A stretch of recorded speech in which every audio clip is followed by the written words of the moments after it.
Good day, everybody, and welcome to episode 17 of What's on Your Workbench.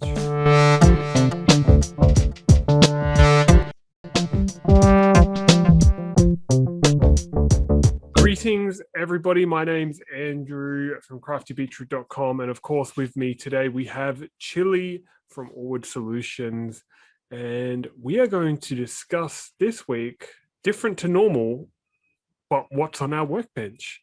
How you been, Chili? Been just peachy. How about you, sir? I am doing great. My workbench was clean and it is now dirty, but I can still see the top. So it's that kind of like mid project, but not end of project. Just everything's been dumped on it. So I'm really enjoying it. Sawdust. Mine's dirty. Very good. So I guess, I can have a stab based on the last, 3 weeks, 4 weeks, what you've been working on. So let's just jump to it. What is on your workbench, Chili? Finally nothing. It's all off. I've finished up the cribbage table and we'll be delivering it tomorrow. So there are 390, actually 391 magnets now inlaid in the table. The base is done. The drawer was the last thing to be clamped up, the handle, which we can talk about that a little bit. But yeah, it's all ready to go. My cushion blocks are done for mounting the tabletop, which I'll do that when I deliver it and get it on site. But it's nice to have this this project done and completed. Oh, very good. Yeah, so I guess probably one of the more interesting things to talk about is the drawer. So my client wanted to have a little bit of storage, just enough room to store the pegs for the tabletop and a deck of cards. So I came up with just this little drawer that's going to go in it. For those of you who are watching on YouTube, you can see. And I did a smattering of joinery on it. I don't really know why. There wasn't really a particular reason for this, but it's just the way I decided to do it. So where the side rails meet the back piece, that is a butt joint that is reinforced with through dowels. And then you can see that the back piece of the drawer actually sticks up a little bit further. That's to be a built-in stop, so you can't pull the drawer straight out, which is always handy. The front, I did just a couple of small dovetails. Beautiful. Front of the drawer. I routed out a channel for my base. And then I had to figure out a handle. And so I kind of went through, I have a random collection of hardware, just from leftovers from other projects, and some of it's really cool, scavenged, vintage hardware, and nothing really. We all have a drawer like that full of stuff. I hope so. It's a fun drawer. It is. Well, it's actually a tote. That's how much I have. But nothing jumped out at me. I didn't like anything for this project, for this feel. So I just grabbed a couple of scraps of elm, because that's what the whole table is made of, elm. I grabbed a couple of scraps of elm and a 1/4-inch dowel. And I came up with these. If you're watching, you can see. But basically what I did was I wanted to have enough room, to put fingers behind the dowel and pull. But I wanted it to have some nice clean lines, and be fairly simple. So what I did is I took a piece of elm and cut it down to about 3/8 thick and cut that into a 1.5 by 1.5 square. So then I marked the diagonals to get my center line. and I drilled a 1/4-inch hole in the middle. I then cut that block in half. So I had 2 halves with like little dish shapes on them that my dowel could sit down into. And then that was, I mean, it's too chunky like that. I needed to remove some material. So I put these radiuses on either side of the dowel. Yep. And what I used for that was just a circle template. Yep. And I didn't like having exactly 1/4 of a circle on there. It was just too geometric. It didn't work really well. Yeah. So I upsized it to a 3/4-inch circle and only did a part of the arc. And cut those out on the scroll saw, sanded everything down, just did a varnish finish on it like the rest of the piece. And I think it fits in pretty well. And it has this nice little bit of an accent of lighter wood for the handle. So I think it's kind of interesting because on the face of this drawer, you have the dark end grain where the dovetails come through. And then you have, the long grain of the elm and this light line of poplar. So it just gives it a little more, it's a little more dynamic that way, and gives it some more character. Yep. Yeah, and I assume that drawer basically is going to be pretty weather tight, so that moisture and whatnot won't get up in there since it's going to be outside. It's not like super crazy sealed or anything. It does sit up underneath the tabletop with a pretty decent overhang, which is another reason I needed this to be a pretty easy handle to index without being able to see it necessarily. Yep. So it's kind of protected by the tabletop, but the whole drawer is treated with oil varnish mix, the same blends and layers as I did with the tabletop, so that it's pretty robust against the weather. Yep. And that's just running on some runners in the wood. You haven't got anything special for the runners? Yeah, there's a hole in one of my rails of the tabletop that is the same dimension as the front of this, with about a 32nd inch gap all the way around. Yep. And then there's one single runner underneath, centered, which also has my stop block on the back of it to make sure it doesn't go in too far. Yep. So it's a really, really simple drawer. It's a way that drawers have been done for a long, long time. And it's one of the most elegant, simplistic styles, which really fits this table well. I didn't want to have, metal hardware in there that, can rust or, it's just a pain. This is super easy to maintain. It's really easy if it gets, sticky at all, over, years of use, you can wax that runner, which they used to just use candles for. Back in the day, cabinet makers would take scrap candles, stubs from all around the village, and they'd use those to wax their runners.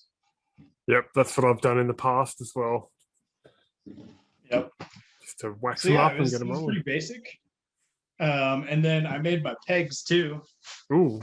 To go on the surface to mark your score. So traditionally they are red, green, and blue. And usually on most tables, on most cribbage boards, the tracks will be painted that color too. I decided not to go that route because it cheapened it a lot. Yeah. And I thought about maybe mixing some colored stain. Yeah. To do it, but it just was hokey, and I didn't like it. It didn't fit the whole feel of the table, so I left the tracks open wood color. Yeah. But then I have my 3 different color pegs, which I just drilled a hole through, so that I didn't split them when I put the screw in, and then a countersink hole as well, so they sit nice and flush. but it's literally just a screw in the bottom of a peg. Nice. It sticks to the magnets. It works quite well. I was a little worried that it was going to be hard to move the pegs because each one of those magnets will hold like 2.5 pounds or something like that. Yeah. But just but put a bit of since, sideways motion on it or lever it, and I'm sure it pops straight off. yeah, since these are longer, you can really easily use it as a lever or a lever, depending on what part of the world you're in or how couth you are. Lever. Yeah. Oh, So, yeah, very good. That's it's been fun. So on a scale of 1 to 10, how much do you enjoy making drawers? I love drawers. I think they're a blast. Do you like it when you just have to make one compared to making like 5 the same? Not really, because Doesn't make any difference. it almost it's more rewarding, I think, to make a bunch of drawers and get them all uniform. One drawer is like, well, man, that was hardly even worth taking my tools out for. But I really enjoy I enjoy thinking about my drawer construction. Usually I don't do it as willy-nilly as I did this one. But I really think about, okay, what joinery is going to look good with this project? What joinery is going to work best with the application of these drawers? And they're really fun, I think, to engineer. I probably put more thought into that than most people do for something that's never really seen.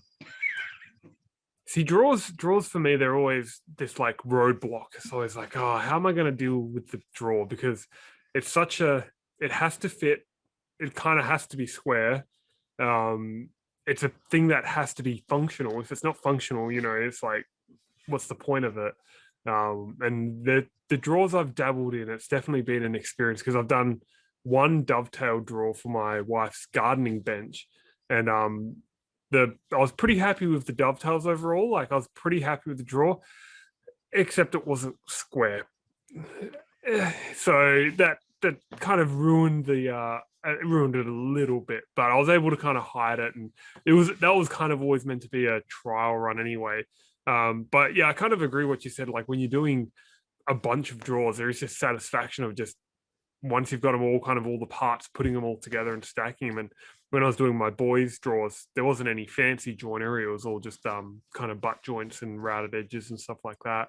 But yeah, like with the nail gun, just going and then putting all the staples in and putting it all together, and then suddenly having, you know, 8 drawers where I had 0 was quite enjoyed that. And the best part about that was I had the original chest of drawers that I was copying, and I could take the drawer that I made and I could slot it into the one that it was supposed to fit in, and it was like, oh, that's quite satisfying. That yeah, what I think what I enjoy most about doing drawers is that, you know, I don't do them on power tools. I don't do them, you know, I don't set up my table saw and run a bunch of shit through it and then, you know, I can just put them together in whatever order I want. I make each drawer individually by hand, and so those 5 pieces have to go together. Yep. And each one is its very own individual thing. And there's something just really magical about that to me. Oh yeah, those when you get those dovetails that come together tight and you can't see a gap between them, it's a pretty good feeling. I wouldn't know that feeling, but what's really fun is, you said, you know, they got to be square. What's really fun is when you work on drawers that aren't square intentionally. I've made a couple that are parallelograms, which are really fun. Those aren't too bad. Like especially if you're doing dovetails, really the only thing is that your depth marks for how deep you're cutting your dovetails, they just aren't at a 90. They're at an angle. Easy. Which will, once you mark that angle on an edge and you transfer those lines to either side, it's pretty easy to chisel down to those marks and hit your angle. It's really not bad. And then you just leave them really proud and shave off your excess, which isn't too bad. The one I've done before, just for grins, I was just seeing if I could, and I was bored, I was playing with some drawers that rotate instead of pull. Yep. So you'll see these a lot in really old desks, where we have a keyboard tray now is usually a drawer, and then there'll be two drawers on either side of it that are pretty small. They're the same depth as that pen drawer in the middle, but maybe a third or a quarter of the width. And those ones, instead of pulling out, this was really prevalent in French furniture, is that you would pull the outside side, and they rotate out, and they're curved drawers. They're semicircular. Yep. So I was really bored one day, and I was like, you know what? I bet I could do that. So I steam bent some wood, and let those sit for a while, and then I cut my arcs out of that and figured out how to do my joinery for essentially a triangle, except one side is curved, and then just drilled through and used just a dowel as my point of rotation. Those were really interesting and fun. I liked those. Yeah, I've seen them like in jewelry boxes. You can make like a stack of them, and they look really awesome if you can do it. Final question: how tempted were you to put felt and line the drawer? Not at all, actually. I'm in a felting mode, so anytime I see it, I'm like, it's got to be felted. Got to be felted. I do usually line drawers with either felt or velvet. Yeah. But since this is outdoor furniture, I decided not to. It'd just be disgusting, I think. This you can pull out and just kind of dump it, stick it back in. It was. I thought about it for all of about 5 seconds, and I was like, no, that's a horrible idea. Why would I do that? It's a hard no. Yeah. I guess the other thing I would probably say, because you had a quizzical look on your face when I mentioned cushion blocks. Yes, if you could explain, because I was like, oh, cushions, you're making cushions for the chair. That's not normal, something you would do. And then I was like, oh, this is clearly something I don't know about. Tell you what, it's in the other room. So why don't you bring a message from our sponsors, and I'll grab one. Today's podcast is brought to you by the fine folk right in front of you. We have no sponsors, so if you are listening and interested in sponsoring the podcast, please reach out to us in any means possible, and we will appreciate it, even if we don't take you up on the offer. And Chili is back, so let's get back into the podcast where we are going to learn about cushion blocks. I was really half expecting you to say today's podcast is brought to you by the letter G. So for those watching, this little bugger right here is a cushion block. It's a small rectangle that has a rabbit cut out of one side, and then the side that's whole has a hole punched through it.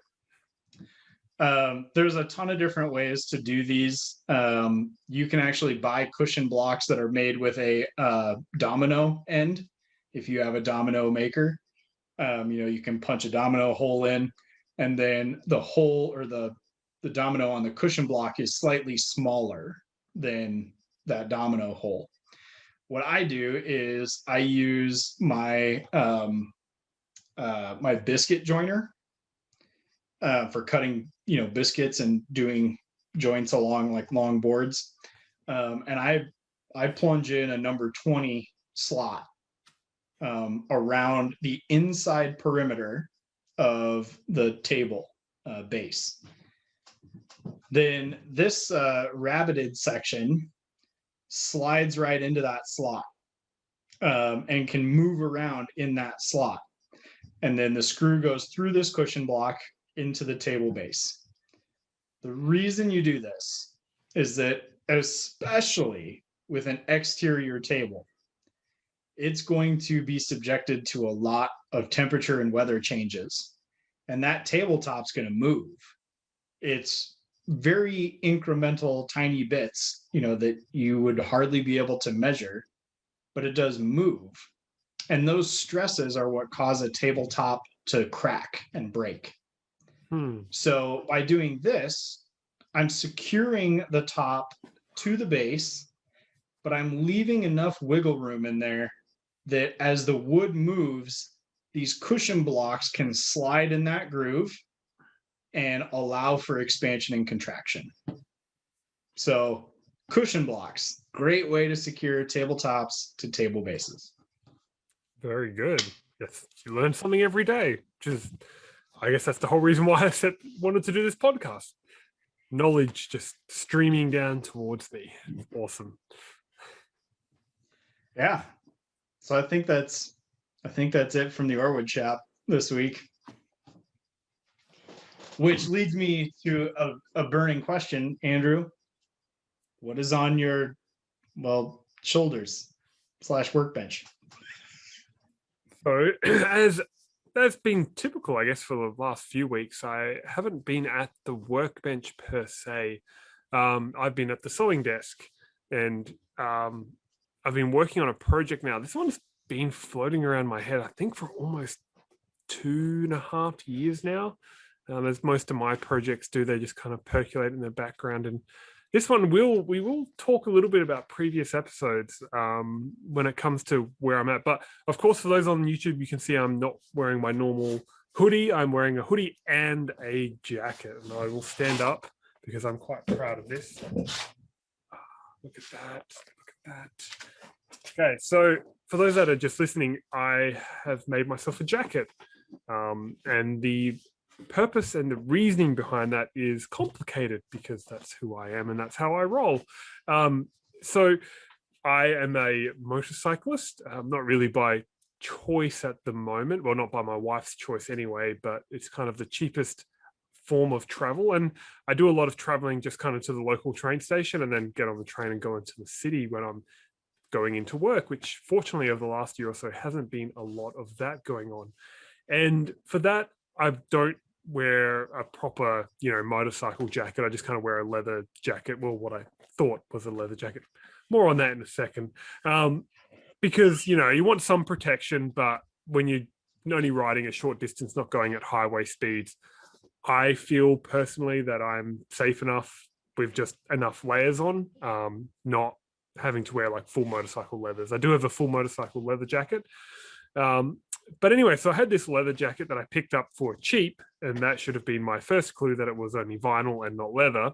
But we'll digress off of that very quickly. But anyway, so I had this jacket and it was starting to fall apart. And so I was wearing that as my kind of motorcycle jacket. I guess it's more to make my wife feel happier that I feel safe rather than it probably providing me too much protection. But I knew at some point it needed to be replaced with something that was still kind of a casual jacket that I could kind of stuff in my bag. And I didn't have to kind of walk around like a big leather bulky jacket at work and on the train and things like that. So I had this idea I was going to make this jacket. So last week I teased my Kevlar. So I went and picked up some Kevlar, as you can do. It's actually readily available, surprisingly. This stuff, I believe, is actually used by pig hunters to make protective apparel. Obviously, there's a huge range of quality, so you want to make sure you're going with a fairly reputable quality brand. But yeah, so I picked up some of that and I held on to it for quite a while, and I wasn't really sure what I was going to do with it or how I was going to apply. And I've actually come across a couple videos on YouTube. I want to say her name is Lara Croft, but that is Tomb Raider. But there is a Nordic country female that does a lot of making, and she converted I think it was either a jacket or some other jumper jacket apparel, and she added Kevlar to it. So I was like, okay, well, me adding Kevlar to a jacket isn't out of the realm of possibility.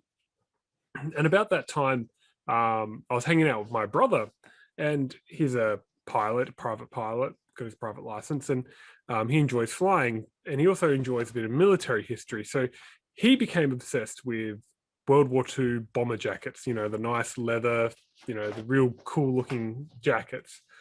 And so an idea kind of hatched in my mind of like, well, they're pretty expensive. I think the one that he was looking at was about $1,800, and you can pick them up cheaper, and we'll get to that in a second. But basically, it was like, well, that's too expensive. But surely, you know, you pick up a couple sheepskins and make it yourself, you could make it from, you know, a lot cheaper. So I was like, okay, well, what I'm going to do is I'm going to make a jacket and I'm going to prototype it using cheaper fabric with the goal of making myself a motorcycle jacket. And then I've got my prototype, and then I can use that as a pattern for making these other jackets. And we talked about that a little bit previously about using, you know, your prototype as something still useful, but not obviously the final product. Because there was a couple of things I wanted out of my jacket that I made.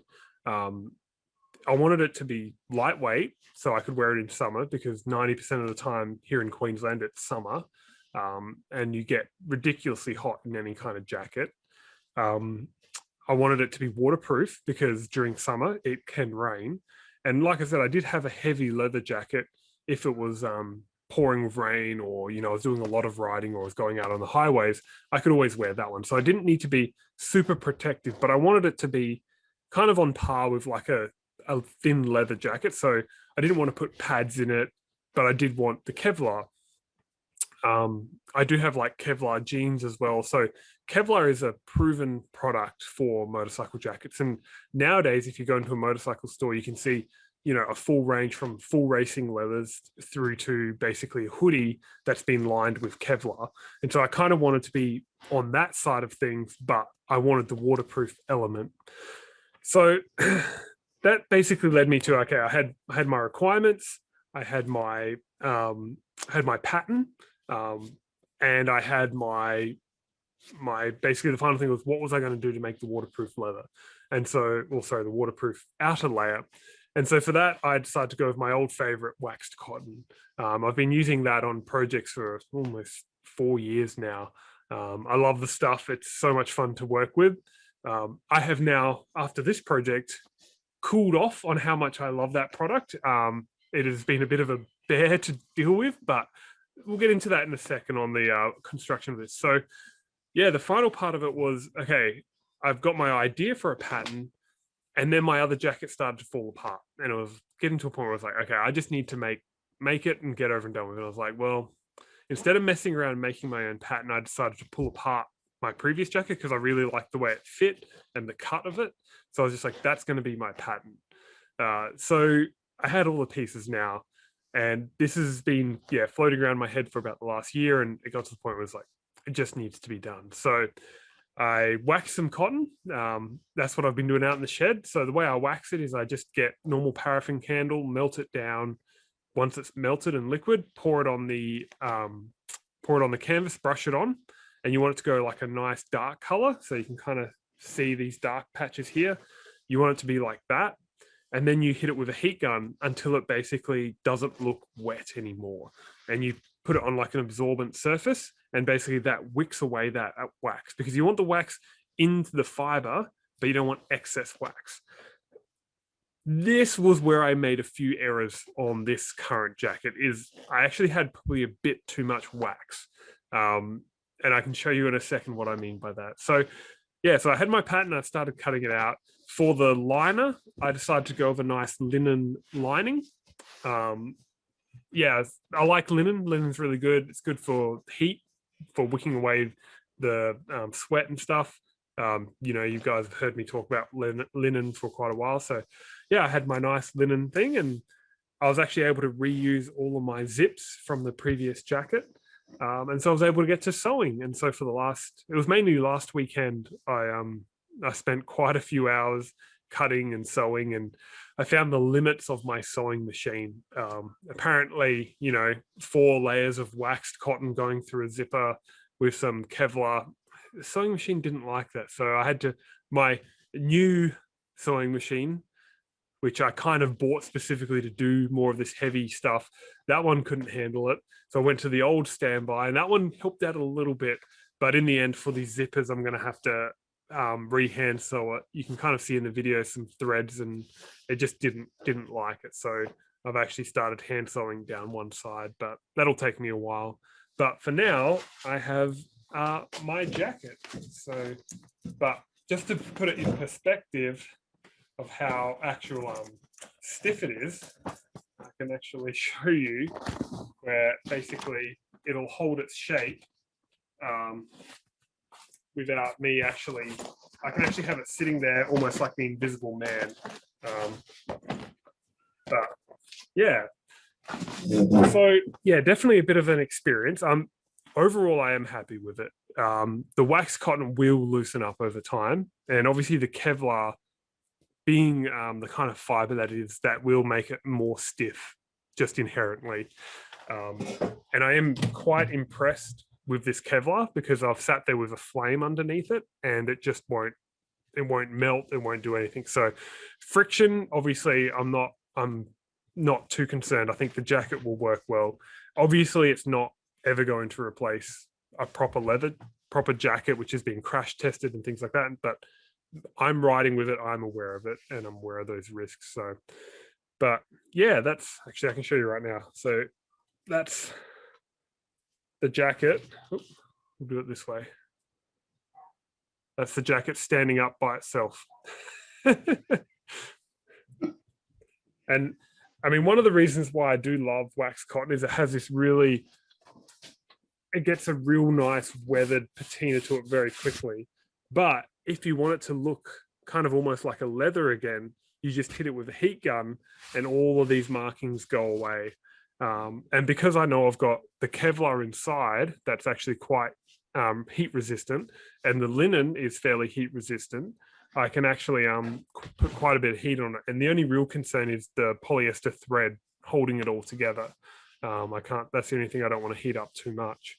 But yeah, so that's what I've been working on. It's, for the most part, it's worked out how I wanted. Like I said, really the only down draw is that it's a little bit thicker than what I originally intended. I didn't want it to be quite as stiff. I wanted it to be fairly lightweight. But like I said, with the wax cotton and the Kevlar, I think I was just deceiving myself on how that was going to work out. Yeah, it'll break in nicely, but it'll be a little stiff for a bit. So I have a few questions. First of all, I have this really hilarious image in my head when you said that you got too much wax on the cotton. I have this vision of you like laying down the bike and you just like bobsledding down the road on your jacket. So where inside where our craft room is, it's tiles, and you can tell I've been working with wax cotton. It is really slippery on those tiles now, because I swear the wax has just been seeping out of the jacket, and it's just like, whoop, oh, whoa, gotta watch out there. But I have that exact same thought. I was like, if I come off, I don't have to worry about friction because I'm just gonna slide, and who knows where I'll end up. Oh man. So second question, and this is a really burning question, though not necessarily pertinent. What kind of bike are you riding? It is I don't even know. I think it's a Suzuki GSX 250, or no, GSX 550, I think. It's just a little, literally, it was the cheapest one in the motorcycle store, because yeah, we were at a point where we just moved back from America. We needed a second vehicle. We didn't really have the funds for a second car. And it was like, look, I know my wife is not a huge fan of my motorcycle. My mother is an ardent hater of motorcycles, but it made sense. And especially with the pandemic, I ride it maybe once a week, if that, twice a week. So, and only for a few kilometers down to the train station. So it makes so much more financial sense than having an actual second car that we're paying registration and insurance and stuff for. Yeah. It's a solid excuse to have a motorcycle. I don't have an excuse, but it worked out well. I was surprised at how well it went over, to be honest. So side note for our safety discussion today, there is an acronym which is AGATE. Are you aware of the AGATE acronym when you are cycling? It stands for all gear, all the time. Yep. Because yes, you may be a very competent motorcyclist, but that doesn't mean that the yahoo in the lane next to you is a competent car driver. Absolutely. Yeah, and I mean, I like that you came up with a solution to still have that protection without having the cumbersome, full leathers, or anything like that. Which can be a little overkill sometimes. But having that nice happy medium, I think, is good. Yeah, and obviously it goes without saying that the rest of my equipment is a helmet, gloves, always shoes. I'm not going to be your dad and be like, oh, you need to wear the proper leather riding shoes. I think it's up to individuals to be adults to make those kind of decisions. But yeah, flip-flops and shorts and t-shirt. Yeah, you speaking as somebody who has come off my bike and was wearing a proper jacket, proper helmet, and proper gloves that were all pretty well destroyed, and was not wearing proper jeans, like Kevlar jeans, or proper pants, and my kneecap was exposed. Yeah, it's definitely, you wear the equipment and it will look after you. And I actually have full faith that I've actually been playing with the idea about sewing together, a piece of wax cotton, the Kevlar, and the linen, and putting it underneath my shoe and riding along and just seeing what it would take for it to wear through. Because it's not even like a thin cotton, it's actually a canvas, so it's actually quite a thick cotton to start off with. And then like this Kevlar, just messing around but trying to cut it. It's a beast to work with. I was a bit surprised. I was like, oh, this will cut like anything else, but yeah, who knew? Kevlar doesn't cut. No, that's its primary purpose, really. Its initial development was actually for flak jackets. Yep. For armed service. I've got a set of welding pants. They're jeans that have Kevlar, almost like chaps on them. Yep. And I've hit my leg with a cutting disc on a grinding wheel, and it didn't even like leave a mark. Yeah. It's impressive stuff, and it's a really important safety feature. I have a Kevlar glove. Yep. For when I'm doing hand carving, that I can hold my piece in that Kevlar glove. Okay. And like you said, not all Kevlar is created equal. I got a glove in a set, in a carving set that somebody got me for Christmas one year. And I liked it better because it fit my little tiny child hands much better than the other one I had. So I was using it and I was doing some spoon carving, with a curved blade. Yep. And came out of my cut and the blade went straight at my hand, like didn't slice at all, just straight. Yep. Went straight through that glove. And had a nice horseshoe shaped cut that was deep in my hand. Yep. I was like, oh, okay, well, that's a cheap POS.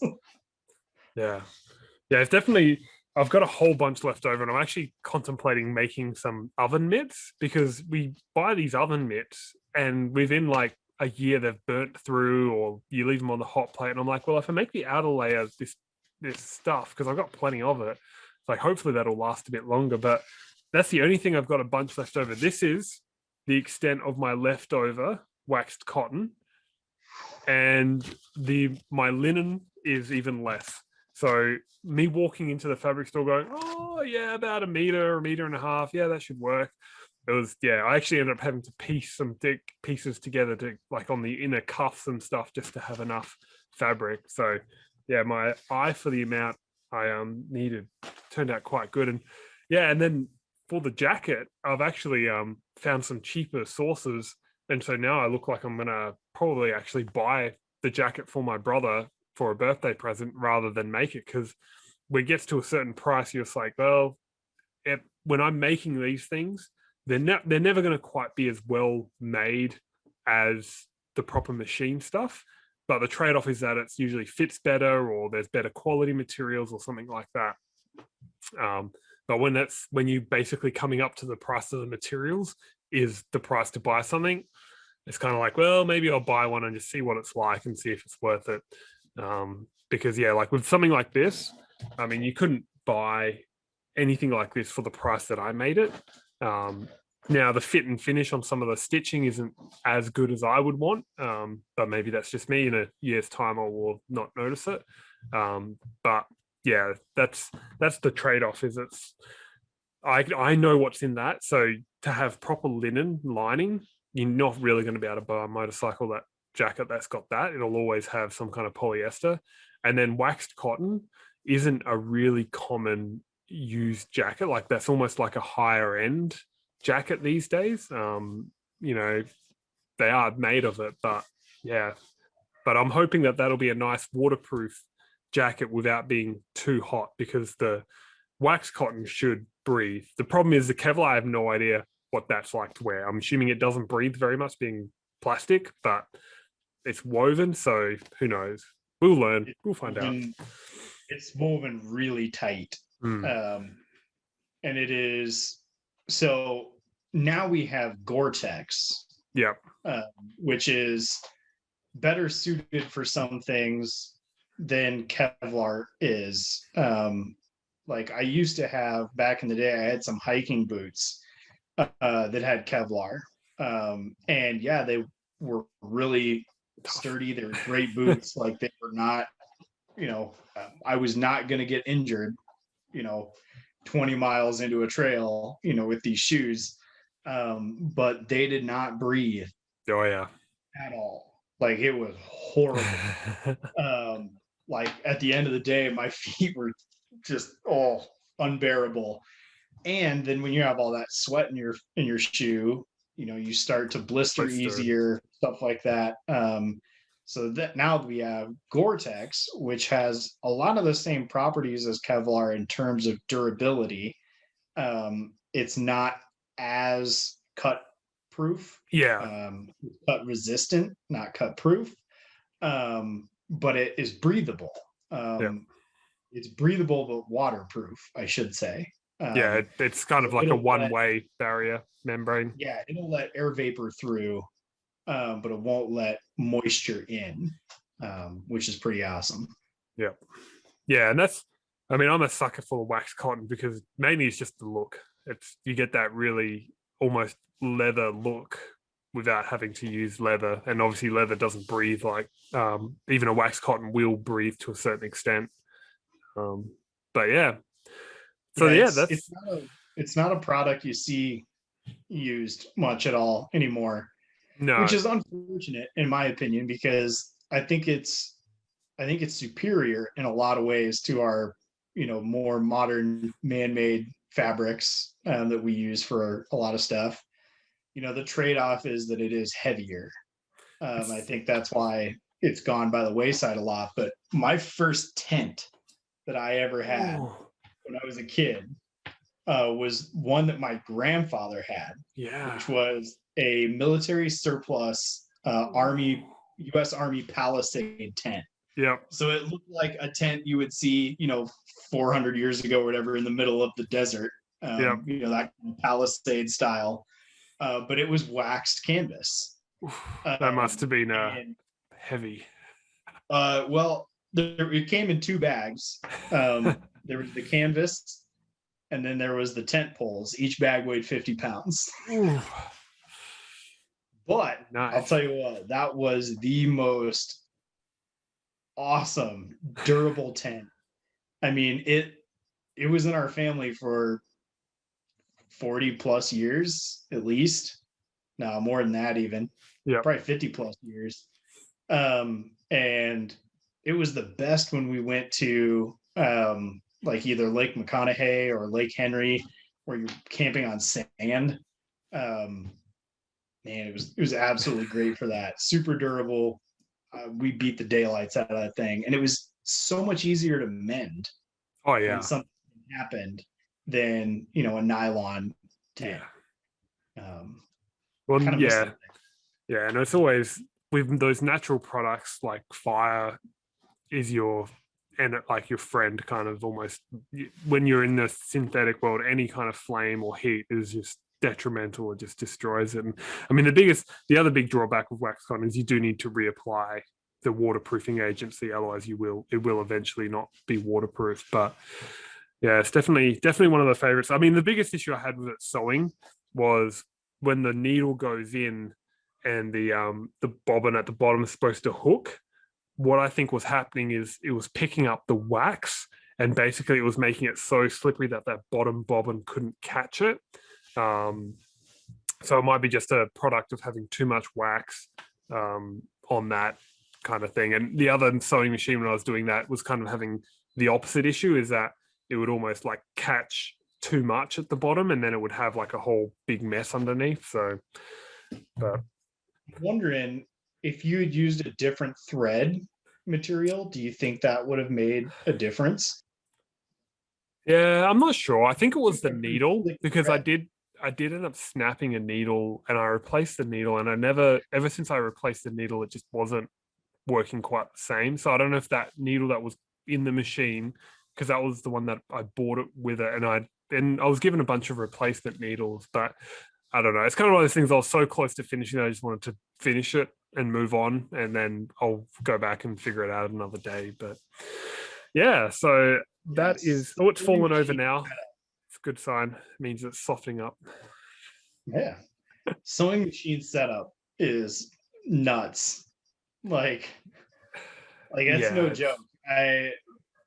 Katie refuses to touch our sewing machine anymore because every time she does something on it, it hates her and it explodes.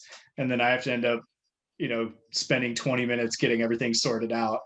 But I never really I never really knew a lot about that when I was younger. It wasn't until I got a little bit older that I started to like actually learn, oh, okay, Mhm. there are adjustments that I have to make depending on what I'm sewing. Yep. It's just like setting up, my bandsaw or something like that. You have to know what your equipment does, and how it does it, Yep. so that you can put it in put it in a situation to succeed. Exactly. Set it up for success. Yeah. Yeah. Cool.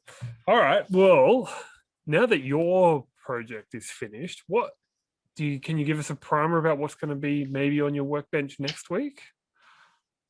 That's a really good question. Oh, it's gonna be like a live one.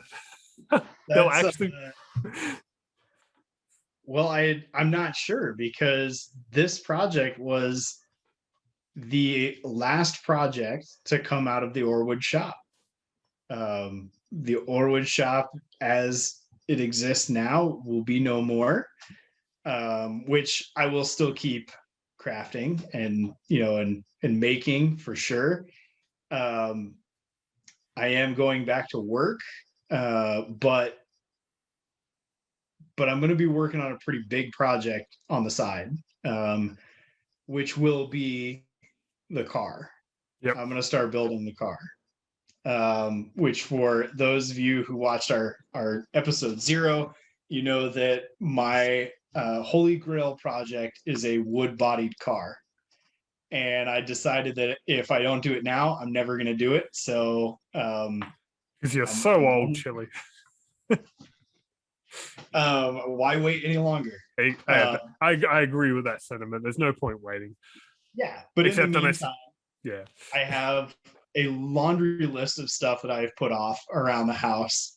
So I'm not sure which thing I'll dig into first. I have some furniture repair and restoration of some antiques that I need to do. Ooh. I still need to build a base for our dining room table that I spent all the time and effort making this gorgeous tabletop, and still it's sitting on 2 card tables.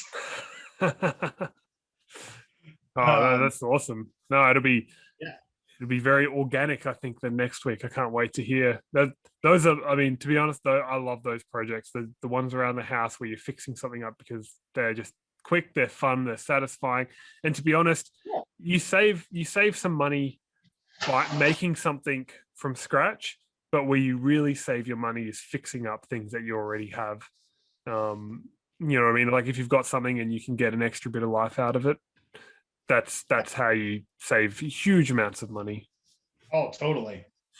Yeah. So this is a piece for anybody who's watching. This is part of a small old oak buffet that was in my grandparents' basement as long as I can remember. It was actually my great grandparents to begin with. The table that matches it is in our kitchen.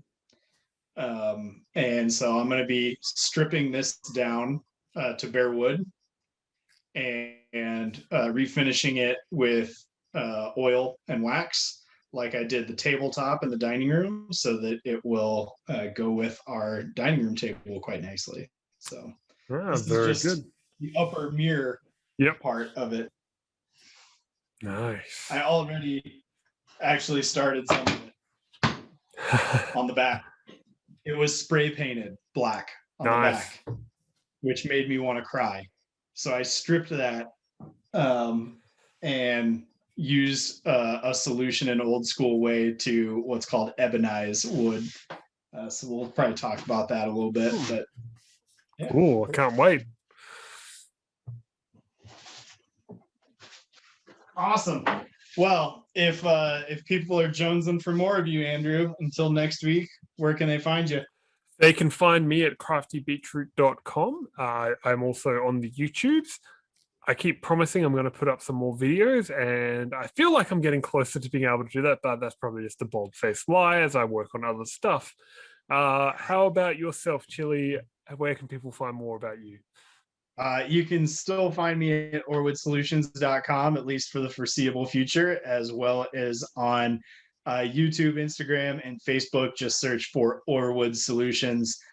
You'll be sure to find me. Very good. And if you want to find more about the podcast, we are at What's on Your Workbench.podbean.com. We are on the YouTubes as well. Just search for What's on Your Workbench and look for the one with the least amount of views. That is us at the moment, but hopefully with you, we will not be for very long. You can find us on any of the main podcast settings. Like, subscribe, leave comments, leave reviews. That's all good stuff. Get the word out. And we appreciate it. So we'll even take hate mail. Oh yeah, anything, any comment, any on my YouTube video, I get comments going, "Why did you do that, you dumbass? Don't do it that way." And I'm like, "Thank you. That just made the algorithm like me more. Let's go." So, no, any comments always good. I mean, we prefer the nice ones because we are sensitive souls, but we just won't read the mean ones. It's fine. So, and with that, we will find out what's on your workbench next week.